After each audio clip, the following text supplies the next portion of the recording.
Hello, hello. This is Derek from One Over Tea. Welcome back to another episode of Tea Soup, a podcast all about tea culture, life in modern China, and Chinese tea. I'm your host, Derek Poskin. I've been living in China since 2016, and I've been drinking, buying, and selling Chinese tea for the past decade. So, pop on that kettle, heat up your teaware, and let's get this session started.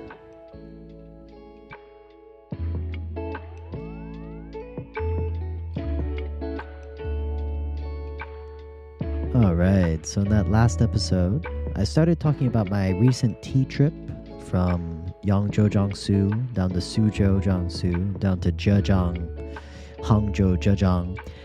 But I kind of got derailed. I started talking a whole lot about my tea master and the curious relationship between us, because some of you people have reached out and asked me, what is it like to have a tea master in China? And my ultimate response is, it's very different for every person. I think my relationship with my tea master is unique, and I really value it for it. I cherish it for that. It's more, like I said earlier, it's a familial kind of relationship here. He's teaching me all about Chinese culture, and not just tea, not just how to brew tea, how to make tea, but he's essentially schooling me in like the Chinese etiquette.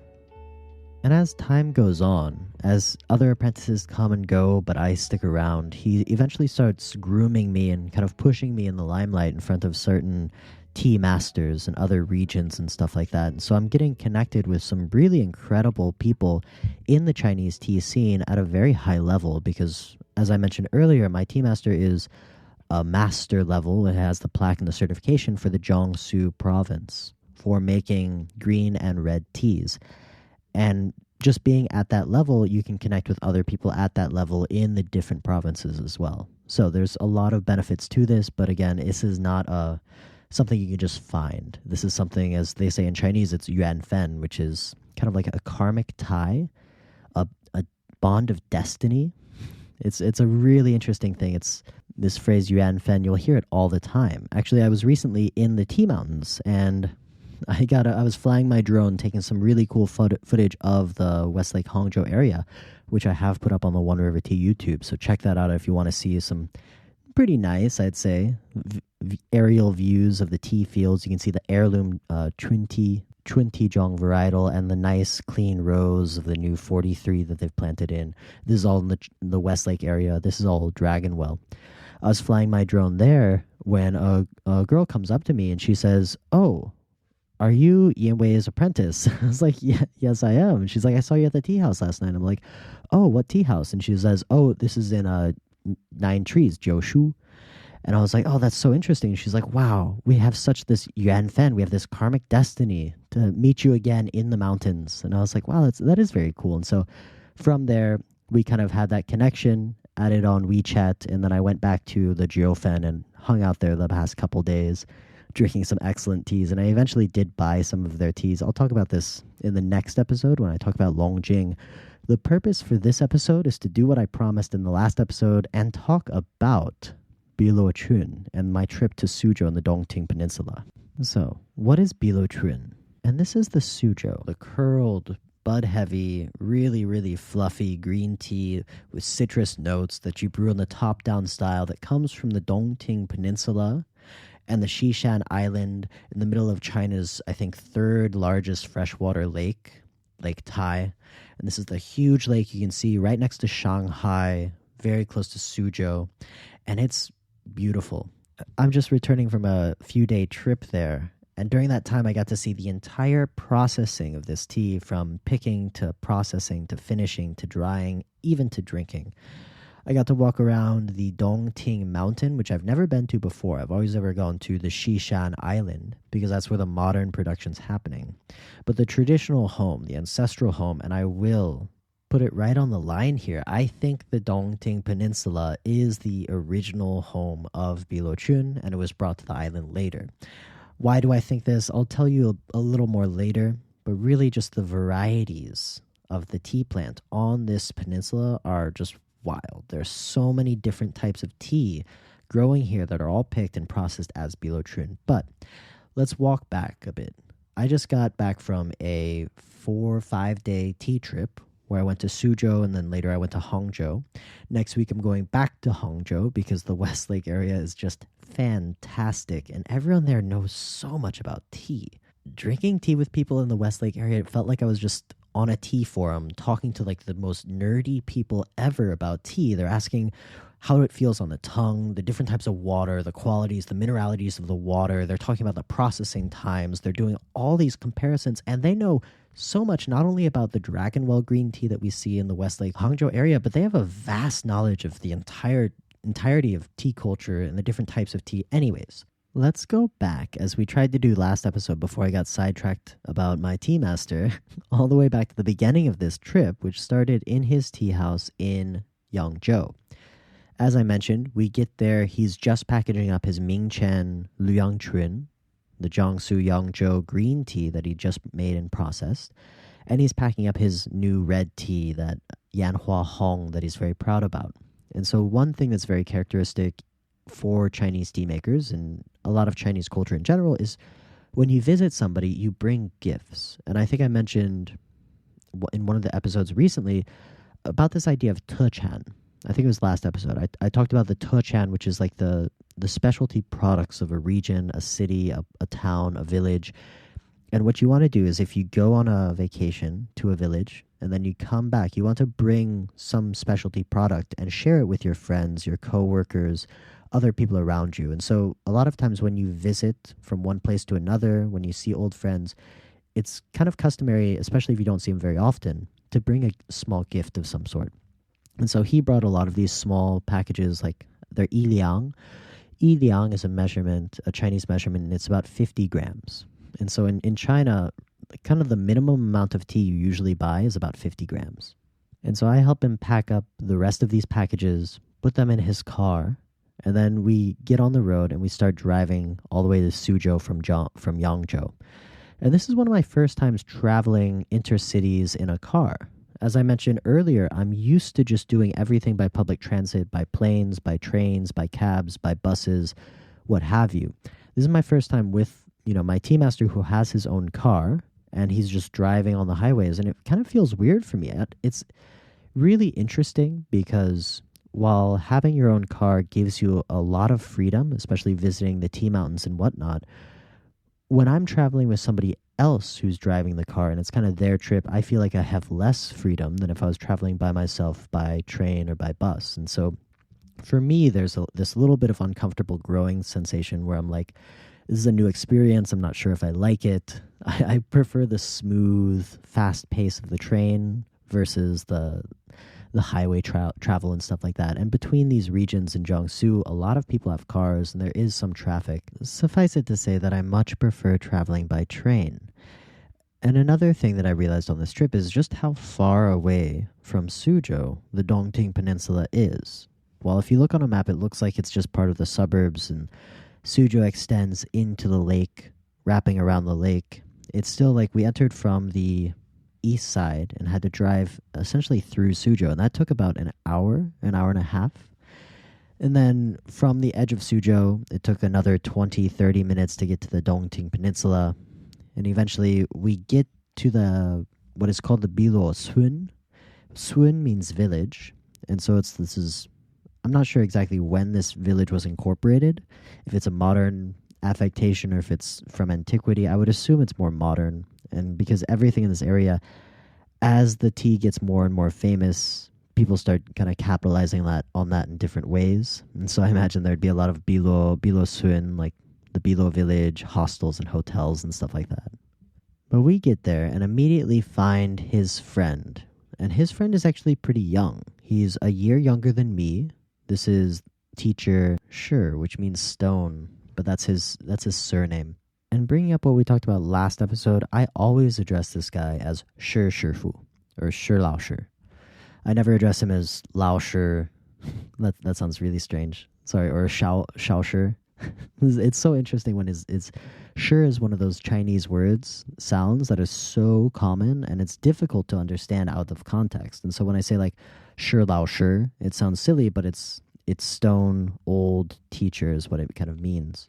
Anyways, the point I'm making here is that even though this guy is 1 year younger than me, I'm still addressing him with an honorific. I'm not calling him 小师, something like that. I'm giving him a little more respect by calling him a teacher, 师 teacher. But we get there, it's a nice sunny day in Suzhou, which is a little rare for this time because it's been raining the past week. And I think when I got there, we had essentially 2 days of sunshine, and then it started raining again. And then just yesterday, 2 days ago, the sun came back, and that's when I got my Biluochun. But when we were in Suzhou, it was actually pretty nice weather.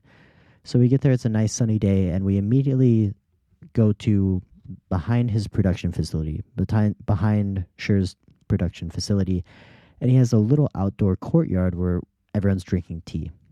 And so we sip on some Biluochun. He talks about this year's harvest versus last year's harvest and how difficult this spring was. And that's a trend I'm seeing all across the green tea production regions in eastern China, where everyone's having difficulty getting their Mingqian picks because of the cloudy weather, because of the rainy weather and the cold conditions. But as I mentioned, when we got there, it was sunny, and it was partially sunny the day before. At least there was no rain. And so the tea that we're drinking is tea that he made yesterday. And this is one of my favorite things about traveling in China during tea season, is you're drinking the freshest tea. And I know we try so hard to give you guys fresh tea from China, but there's just no way to get it to you the day after it's made. And so it's a whole different experience when you drink tea that are that fresh. And sometimes I love it, and sometimes I absolutely hate it. And this is really one of the secrets of the trade, where it's like, I know my friend in Menghai who's drinking all of the raw pu'ers that are just made. It just ruins his stomach for like a month. And it's so harsh on the system. And this gets into a lot of traditional Chinese medicine will tell you that if you drink a tea that's freshly made, it's a little shanghuo. It can give you a lot of health complications because there's too much heat in it. Heat from the fire of its processing, and it hasn't mellowed, it hasn't settled, it hasn't had time to adjust. And so if you're drinking these really fresh teas, it's going to be hard on your stomach, it's going to be hard on your system. Sometimes I'm okay with it because white teas, I love white teas for this reason, because I've never really, especially in the Fuding region, I can drink so much white tea and not feel bad at all. I could spend a whole month there just comparing white teas all day, every day, and feel great. If I did that when I was in Chaozhou, actually, I almost burnt myself out on Dansong just because I had so much of the fresh stuff that was just made, that was just roasted, and that was like, roasted, taken out of the roasting pile and then brewed up, and it's just like, it ruins my stomach. It's so difficult for me. This Biluochun as well was a little rough because it had just been made, and it's made in the wood-fired wok, and so there's a lot of heat going into it, and it doesn't have that bright pop notes that you kind of really want because it hasn't mellowed enough. And so there is some benefit to having this tea after it's rested, particularly with the ones that are roasted, particularly with the rather stronger ones like the shengpuers and the oolong teas. What I was getting out of this Biluochun, drinking it a day after it was made, is it didn't have the bright fruit levity that I'm associating it with. And so I know that it will come with time, and having the really fresh tea was a joy in itself. But it felt like it was only like half the moon, like half the shape of what it could be or what it should be. And so we're drinking through that, and he's telling us all about the spring harvest, how difficult it is, and his apprentice is sitting next to him. His apprentice is even younger than him, and his apprentice is the one who stokes the fires when he does the rolling and everything like that. The rolling and the kneading and the kill green of the Biluochun, which happens all in the wok, and we'll talk about the whole processing later. But what's really coming out of this conversation is a lot of complaints about the weather. And so it's really interesting because I've seen this across Suzhou all year when I'm trying to source my own Biluochun from the Xishan Island. And a lot of my farmers saying that there's no tea on the bushes. And that's just kind of a scary thing to hear when, you've pre-sold a lot of tea and Mingqian's coming up. And they're just like, oh, all the buds are super tiny, we're not picking yet. And I'm like, okay, when are you going to be picking? Because usually, for Biluochun, it starts around the vernal equinox, around March 20th. For Dragonwell and stuff like that, there are a few varietals that pop off really early. I think it's the Wunio Zhao cultivar that pops off really, really early, like towards the end of February, that early. And then 43, Dragonwell number 43, that pops off at the early March, maybe first, second week of March, and then the Chuntijong pops off right around the vernal equinox or a little later. For Biluochun, and we'll look at the cultivars and varietals later, but most of them just start popping off right around the vernal equinox of March 20th. And so I'm kind of waiting patiently for it, and asking my farmers as soon as like March 20th hits, and they're like, oh, it's been cold recently, it's been rainy recently, we don't have that much tea yet, we can't pick today, we can't pick yesterday, blah blah blah. And then another farmer saying like, there's just no buds yet. There's no tea yet. And so I'm getting a little nervous and checking in every day. And I finally, on April 2nd, was able to confirm a clear weather day that they were picking and making tea, and I bought three pounds of it. But the main topic of this conversation is just a lament on the poor weather in spring. And just as a side note here, you can still pick tea in the rain. You can still make tea in the rain, but it has a huge effect on the flavor. And this is something I noticed first time I noticed was in 2019 when I was hanging out with Master Wei in the Chaozhou area of the Dansong region. And Master Wei gave me a tea that was picked in rainy weather versus a tea that was picked on a nice clean day. And they were night and day. The rainy weather just didn't taste good at all. Like, had no real flavor to it, nothing noticeable, where the dry weather one tasted a lot better, had more depth to it. And here's an interesting thing as well. A lot of farmers, a lot of makers will change their prices based on the weather, based on how the tea turned out. If it was picked during a rainy day, they might give you a discount. And so here's another part about when you're buying tea from farmers, when you're haggling from prices. If you're saying like, okay, like $100 per pound is too much, do you have anything for 50? And they're like, yeah, we do. But what they'll do is they'll give you something that's, that's worth $50 a pound or something like that. Something that was picked on a rainy day that has flaws in the processing or something like that.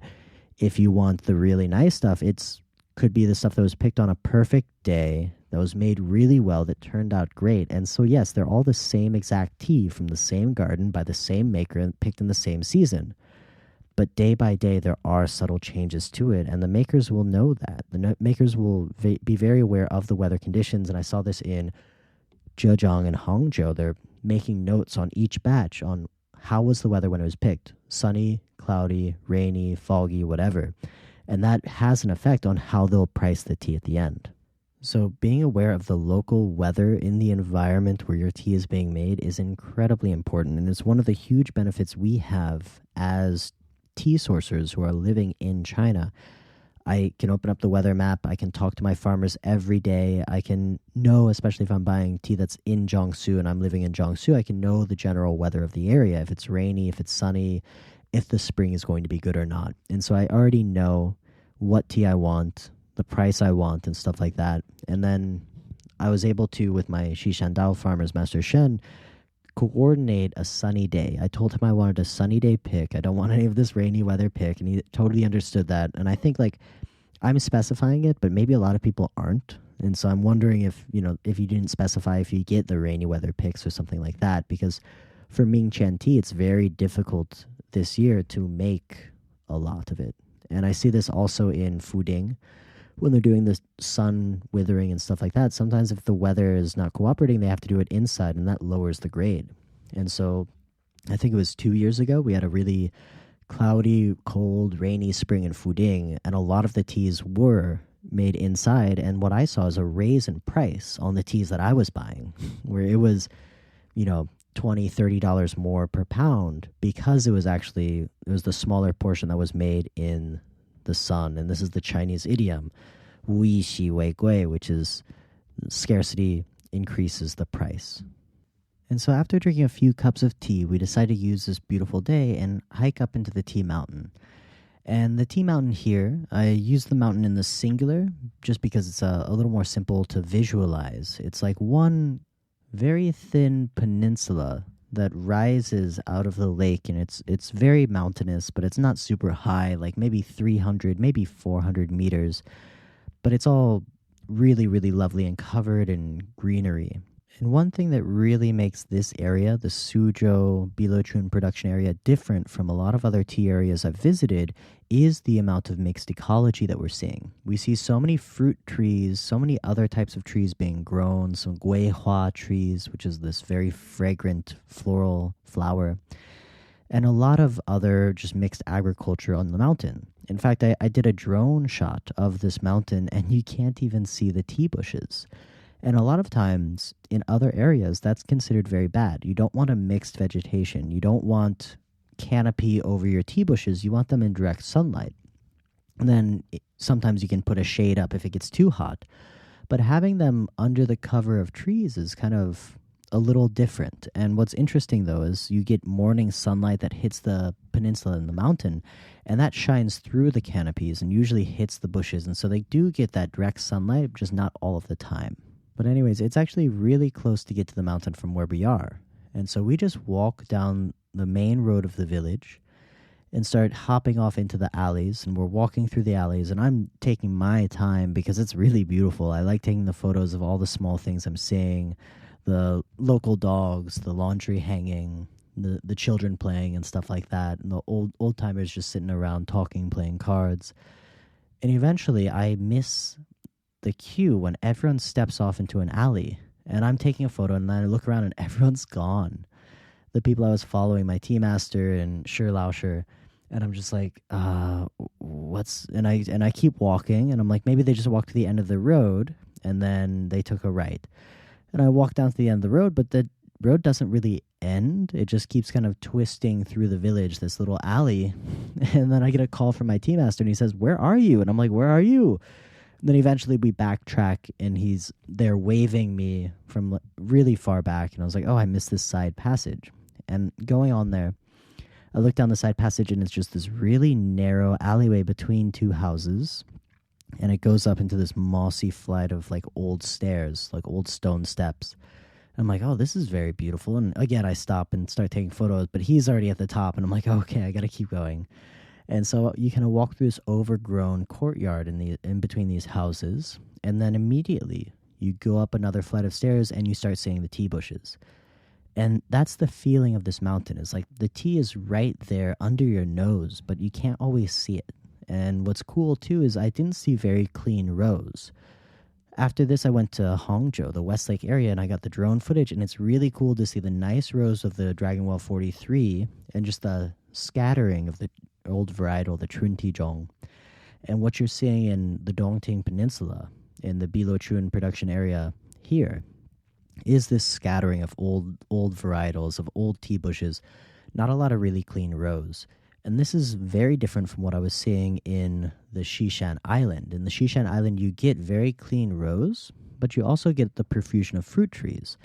And so there's still a nice little canopy around a lot of the bushes. There's still this like large swaths of vegetation that are not tea bushes, but the tea cultivation in the Xishandao Island is very conscious. It's very, very clear, like, okay, we are going to plant teas in rows so that we can harvest them easily and make a lot of tea. And this was happening during the Republican period, during the early parts of the PRC, 1950s, around then.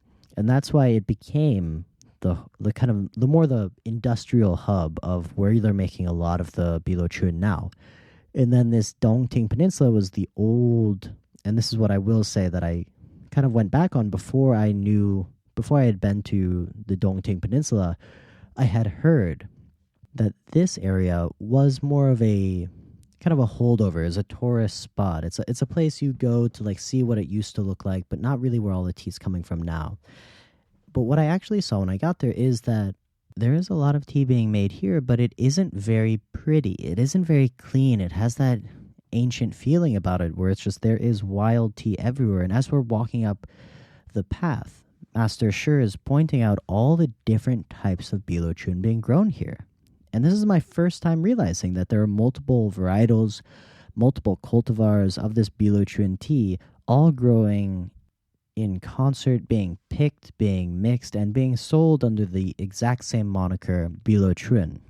And so, as we're walking up the mountain, Shi points out a very small leaf varietal, and it looks incredibly different from the other tea bushes. It's really has like a knot root a knot trunk, and then from that knot root just shoot up really, really thin, spindly branches just straight up. And the leaves are about the size of your thumbnail, and they're really, really tiny. And then he points out the standard varietal, which is what you would imagine a tea bush looks like. It has nice almond-shaped leaves that are about the size of your palm, maybe, if it was in an elliptical shape. But then he points out some other ones that are much more angular, not as fat. He points out one that's super fat, super round. He points out another one that has the purple buds, and he's calling them all of these different names, but I think they're just folk names. They're not the actual scientific cultivar varietal names. And one thing I really want to make clear here is that these teas are all being picked and mixed together. This is similar to what we saw in Fuding with the Da Bai and the Da Hao varietal that are just picked and then mixed together. What they're doing in Biluochun is they're picking everything, mixing them together and processing it and just selling it as Biluochun. This is not like what they're doing in the Dansong region in Chaozhou. The reason it's called Dansong, which means one bush, is everything is processed based on the varietal. And so the people picking will pick one tea varietal that day, take it back, process it. And then the next day they'll pick another tea varietal, pick it, and process it. This way it's all separated by bush. And by bush here, they're talking about cultivar. They're not talking about single trees. They're talking about single types of trees. And we'll see this in other regions, of course, too. We'll see this in Longjing and stuff. But it's very important in the Phoenix Mountains because they have over 200 different types of tea varietals and tea cultivars, and they're very distinctly different. I'm sure that if you really wanted to, you could pick a single type of this Biluochun cultivar, these varietals, and make a batch-by-batch thing, but there is no market for it. There's no domestic interest for it, it seems. I've never heard of anyone doing it. I've never seen anyone do it. And to encourage somebody to do that would take a lot of effort. And so it's not as easy as just saying, like, hey, you should do this, and I'll buy it. Because they have to orchestrate with the pickers, with the processors, with the making, and then they have to decide on the price and everything like that. And so if they could just pick whatever they wanted to, get a higher yield, and then sell it for this high price, why would they cut that yield in a quarter and only pick the purple buds and only make that batch? I'm sure there might be somebody who's doing it, but I have not yet met them. And again, this comes back to the idea where it sounds simple to just be like, oh, why don't you make a single batch production of the purple leaf varietal to these Biluochun farmers? And it sounds simple, but it's actually in practice very difficult. Same way that it would be very difficult, nigh impossible, to get one of these green tea producers to make a fermented batch of their teas. That said, this realization of the multiple varietals and cultivars on the same mountain growing in concert has given me a deeper understanding of Biluochun and why I think the Dongting Peninsula is the ancestral home of the Biluochun varietal. Because there are so many heirloom bushes. This is what I was saying out by the Guoqing Temple in southern Zhejiang. There's so many different types of tea plants growing in the wilds, and you see it from a long, long time, grown wild, and they all look a little different. And supposedly it was from the Guoqing Temple that the original sapling was brought to the Dragon Well village and transplanted there. And so you see this as well in the Suzhou area, which probably has its origins around that time as well, the Tang and the Song dynasty. Another thing that's very classic about this area is the acidic soil and the profusion of fruit trees. And this is where Shi was kind of telling us, maybe not necessarily true science, but farmer science, where the fruit trees produce a lot of fruit, the fruits fall, they rot, they ferment into the ground, and this creates very, very distinct minerals and a unique soil structure to the environment that's unlike anything else. And so if you have a fruit tree that's growing above a tea plant, the fruit tree will drop its fruit, they'll ripen, turn to wine, whatever, and then give their nutrients into the soil, and the tea plant will eat that nutrient. And so that's the idea, that's why it affects the tea in this fruity type way. One thing I found very interesting hiking this mountain is the peapod trees, the loquat trees. They're so famous here and so well preserved, and there's scaffoldings all around. And it seems like it's vying for kind of the optimal crop here, where it's like I couldn't tell if it was a tea mountain or a fruit mountain, because there's equal amount of honor and respect and care given to these fruit trees as to the tea bushes, sometimes more to the fruit trees than to the tea bushes. Because I think fruit is a little easier. You can just pick it. You don't have to pick it, then wither it, then process it. And a lot of extra work goes into that, where if you just pick all the loquats and sell them for a high price, that's a little easier way to make your money. And so while I saw on the Dongting Mountain, I saw more wild, ancient, huge loquat trees and bayberry trees. In Chinese, they call it the yangmei. And then I saw a lot of berries, like blackberry bushes and stuff like that. I didn't see a whole lot of variety. In the West Lake Mountain, I saw a whole lot of different fruit trees and chestnut trees. I saw persimmon trees and citrus trees, and of course, these loquat and these waxberries as well.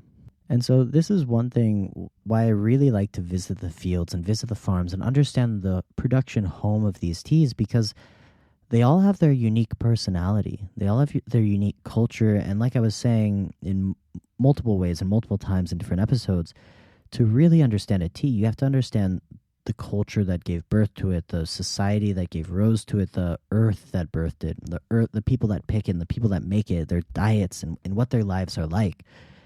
And seeing this environment, this fruit tree, green tea environment, I realized there is this deep connection between the fruit trees, between the acidic soil, and the particular tea that they're making here. And so with that, let's take this tea down the mountain, let's let it wither in a controlled environment, and then let's get processing.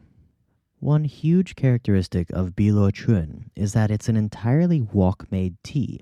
It's one of the very few that in 45 minutes you can take fresh tea, withered tea necessarily, put it in the wok, and then take it out 45 minutes later, and it's ready. It's done. It's just one wok, one time.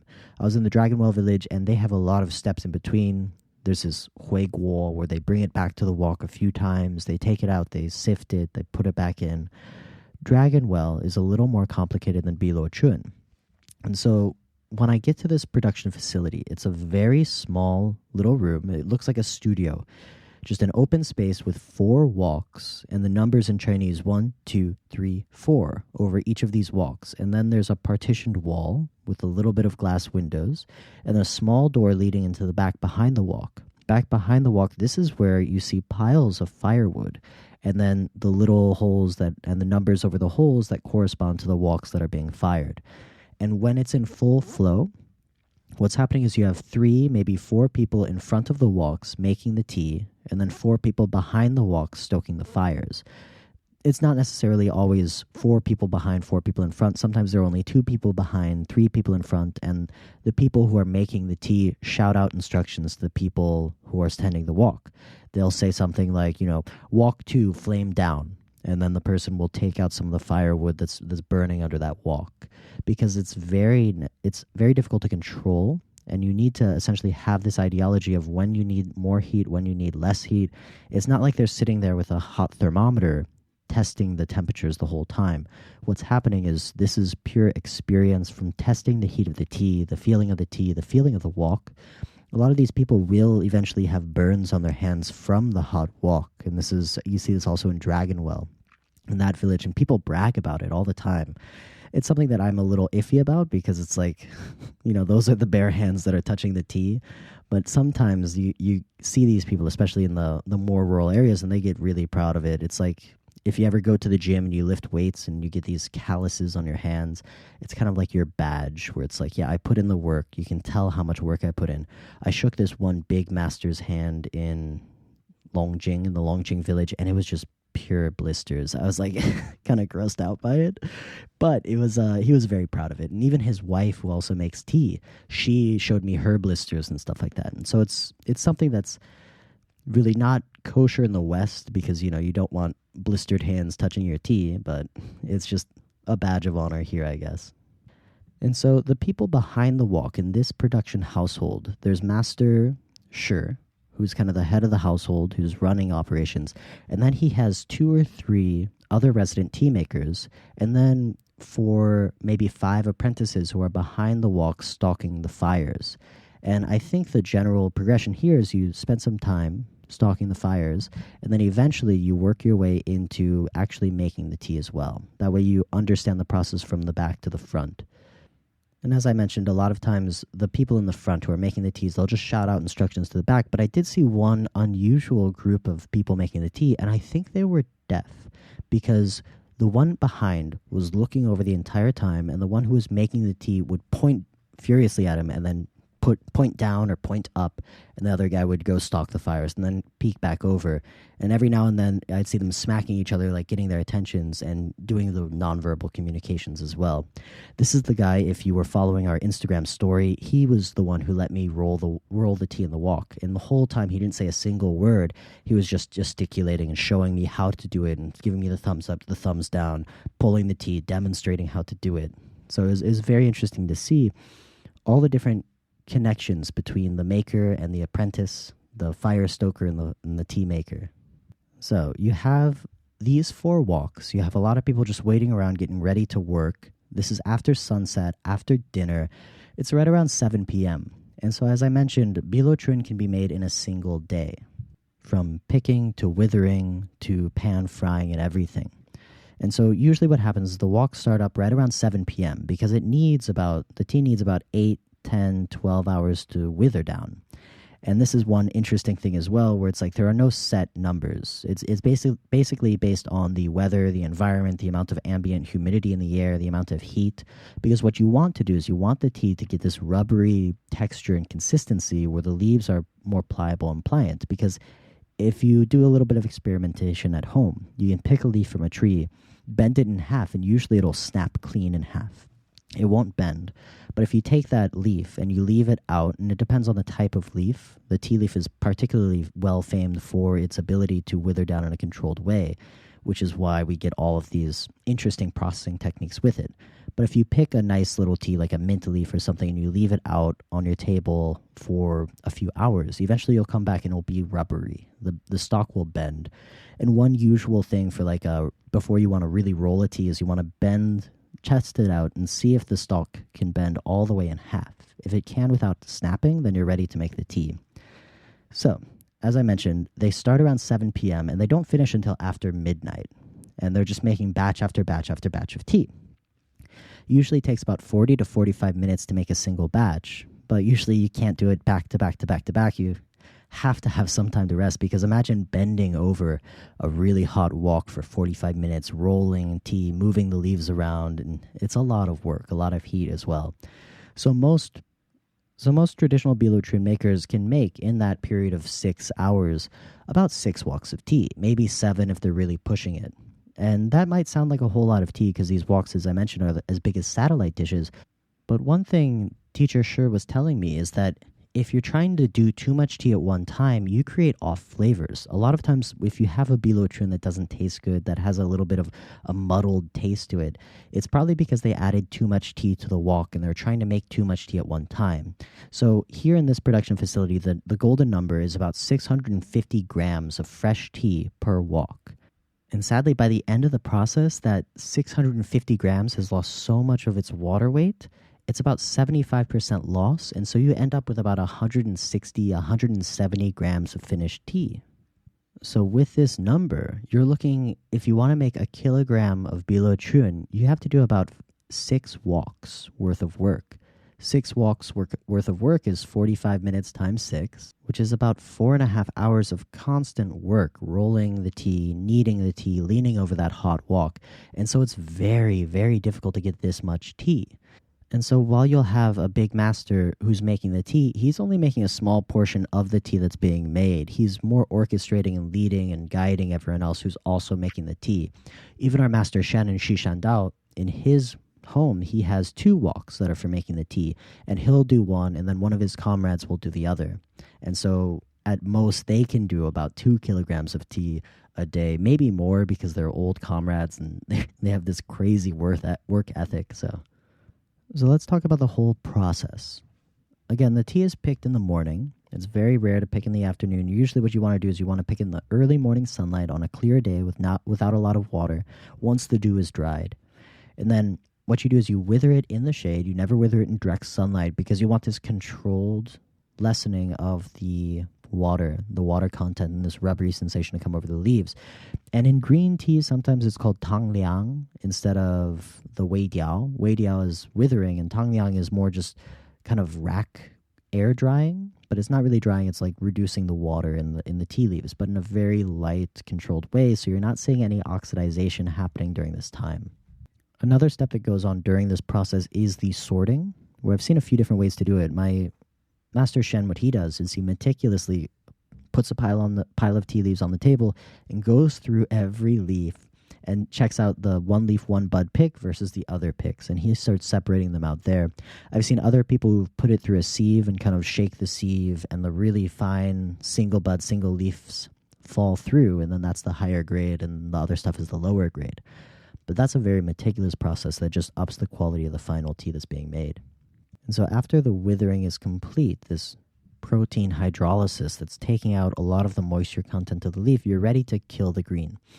What you do is you heat up the wok, you clean the wok, you heat it up to about, I think it's like 250 to 350 degrees. Master Shen, I think, does 350, where this guy was doing closer to 280.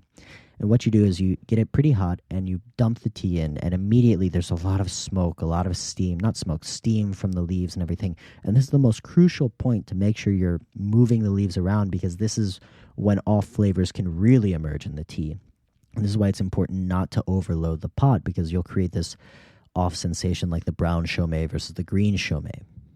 The kill green phase usually takes around 5, 10, maybe 15 minutes, and this is when a lot of the makers will wear gloves, because there's so much heat in the wok, so much steam, and then eventually what they do is they'll take off the gloves after about 5, 10 minutes and start feeling the tea to see if it's ready to kind of be cooled and moved on to the next step. And so once that's ready, they shout back, and the temperatures in the wok is lowered, probably down to about 150, and then they just keep moving it around. This is when they're just getting a lot of the moisture out of the tea, and they're still not shaping it yet, so you're not in the Ronian phase. After about 25 minutes, that's when you can start rolling the tea. The tea gets really soft, really flexible, it's really strong. And what they do is they take the tea, a small handful of tea in their left hand, and they take the right hand and they just roll it into a clump, and then they drop it and spread it out in the wok, move everything around, then grab another chunk and start rolling it again. And this process gets heavier and heavier, where when you're beginning, you're just rolling it pretty lightly, feeling the tea, because you really don't want to break the tea leaves at this phase. And so it's really important to feel the texture of the tea so that you're not breaking any leaves. Eventually, the heat gets lower still, and then you really start pushing the tea into its final curly shape. And something really magical towards the end, the last 15 minutes, starts to happen. During the time so far, the leaves are very green. There's a lot of nice fragrances coming off it. But towards the end, what happens is they start showing their silver buds. And so the color of the tea actually changes. And this is when the tea masters say, oh, it's ready to be really tightly rolled and then finally dried. And one thing that Master Shi was saying is you can hear by the sound the tea makes in the wok when it's ready to start drying, because he was picking up the leaves and dumping them on the side of the wok, and you hear them hitting the wok in a very hard way. And so when you hear that sound, you know you're almost done with the tea. And so now it's time to stop using a lot of force and start using a little more tender, because the leaves are getting dry enough that they could start breaking again. And so at this phase, they're carefully moving everything around, lowering the temperature too, and this is when all of the down comes out, all of the fluff comes out. And in the room, I started getting a headache because there's so much tea fluff in the air. Everything, if you look around this production studio, everything's covered in a layer of this tea fluff, and it's so cool to see. And this is just the magic of Biluochun. And so eventually you get the flame out, and this is the final phase where you're drying it. They take a little piece of some type of paper and they scoop the tea into it. They brush the tea into it. They make sure they get all the down. And then they put this back into the now flame out wok that's just a little warm. Clap their hands over it, get all the down off of their hands, push the down back onto the tea that's kind of floated off of it. And they let it sit in the wok for just a few, like 30 seconds to a minute. And then they bring it over and set it out on another table. And then the apprentice comes out from behind and washes the wok. So between every time there's the washing phase, there's the drying phase, and the tea makers then have a little bit of break, and they rub their hands together because they're so sticky with the tea oils. There's fluff all over their clothing. They take a break for about 10 minutes, and then they go right back at it. So this is a very difficult tea to make. There's a lot of labor that goes into it, and it's really cool to see the traditional processing persisting in these regions, because we'll talk about this in the Dragon Well village. Almost everyone's doing the new methodologies, which happened around 1993. Nobody's doing the actual wood-fired woks anymore. I did see one guy doing it, but that's the only time I've seen it, and it was fantastic. But in Biluochun, in the Suzhou area, in the Dongting Peninsula, and the Xishan Island, you see a lot more of the people doing it in the traditional way. And so for me, Biluochun, from this region with its specific soil, from these mountains with all the different heirloom varietals that are blended together to make it, from these people who are doing it in the most traditional way conceivable that has always been done, it's a one-of-a-kind tea. It really deserves its place in China's top 10 teas because everything from the production, from the land, from the people, it's authentic. It's the real deal. And so yeah, thank you for joining me on my trip to the Dongting Peninsula, seeing the processing of the tea and realizing how much work goes into just a kilogram of this tea. It's essentially one person's entire day to make just a kilogram of tea, and that's a lot of labor. And so when these teas have a higher price, it's nice to know why it's happening, and it's nice to know that you're getting the actual tea for the right price. After watching the tea get made, it was nice. We were able to drink the cup almost an hour later, 30 minutes, an hour later. And as I mentioned earlier, it didn't have the right kind of citrus pop flavors. It had a little more of the heat, a little bit of the fire, it felt like. And it's like, it needs to mellow for at least a day before you can really taste it again. And so that was another interesting thing about being able to see the tea that was picked, that was made, and then to drink it that same day. The next leg of this trip is to Hangzhou. This is one of my favorite places in China, especially for the tea scene. This is the Dragon Well green tea, and we'll get into the regions and the processing and the people I met out there next time. So hope to see you guys soon. I'm going to get back on the road here. So thanks for catching this tea travel episode of Tea Soup. And again, this is Derek from One of Her Tea. And until next time, brew happy.